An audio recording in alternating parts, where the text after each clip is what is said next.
Israel's military chief, Lieutenant Eyal Zamir, has announced a new round of senior appointments across the Israel Defense Forces. The IDF has said that all the appointments were approved by Defense Minister Israel Katz. The latest reshuffle includes 35 new colonels and the reassignment of 20 existing colonels to new positions at the same rank. In addition, 3 senior officers will be sent for academic studies before taking on new roles. The announcement comes after a previous round of appointments sparked tensions between Zamir and Defense Minister Katz, who criticised the Chief of Staff for not consulting him ahead of time. We are now joined by Dan Perry. He is a political analyst and he joins us live from Tel Aviv. Dan, thank you very much for joining us. Of course, remains continue to be handed over both sides. We've seen 30 Palestinian remains handed over today after those 2 Israeli remains were handed over this morning. However, in regards to the Israel Defense Forces, there has been a major reshuffle. Why has this happened? Thomas, I don't think I would qualify this as a reshuffle. It's not like the head of intelligence was kicked out or there's a new head of the Air Force or Navy. These are periodic appointments as part of the regular churn. And what is remarkable is not the identity of the several dozen new officers who were raised by one rank, but the fact that the Army made a point of saying that it was done in conjunction with the Defense Ministry, which I don't recall ever before. This reflects what has been increasing tension between a series of military leaderships and the current government of Benjamin Netanyahu. And this is happening because the leadership of the military has been at loggerheads with the government about pretty much almost everything about the war strategy after the first, second, or third month. The military has been saying for over a year in leaks to reporters that they believe the war has accomplished all that it could in Gaza. And in general, the atmosphere in Israel has been one of great suspicion that Netanyahu is prolonging the war because this is demanded by the far-right parties that had the power to bring down his coalition. So basically, you have tensions in Israel between the military and the government. It doesn't mean what it might in other countries that are less stable as democracies, where you might think of a military coup or such a thing. In Israel, that would be fantastical.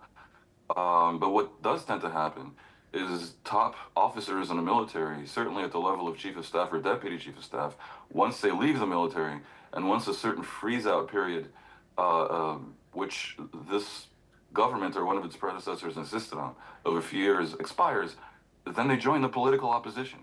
That's the interesting dynamic, and that's the background for these rather bizarre announcements.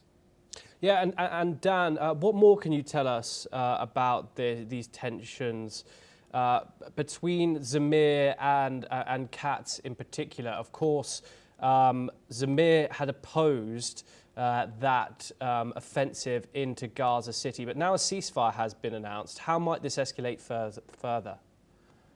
It really all depends on how things go from this point forward, because there's a fork in the road. Down one way leaves a resumption of the war if Israel concludes Hamas is not really respecting the terms, which I remind everyone include a disarming of Hamas and its removal as a governing and military force in Gaza. Then Israel may want to resume the war, and it would need American permission, of course. But that's one potentially catastrophic route. The other is that, the 20-point plan is implemented as Trump claimed had been agreed, although I never heard Hamas actually agree. And then the war ends, and potentially great things come, like peace with Saudi Arabia, Lebanon, and Syria for Israel. And the new chapter begins to be written. The tensions will linger for a while because this government is not respected by the establishments in Israel, neither the military nor business establishment, academic, journalistic, I could go on. The so-called elites in Israel, startup nation, the high-tech community, They disdain and often despise the government. And the military is really part of those elites. They tend to be men and women of great quality in the military. The government is a populist government that has, that from the beginning of its term, taking office in late December 2022, immediately launched a process that I call the Putinization of Israel, where they try to, overhaul the system, not just the judiciary, the entire system, to basically give the executive, the government, almost unchecked power, as you have in Turkey, Hungary, as was attempted to be done in Poland, as was completed as a task by Putin in Russia, to the point where Russia is a total dictatorship. The military hated this.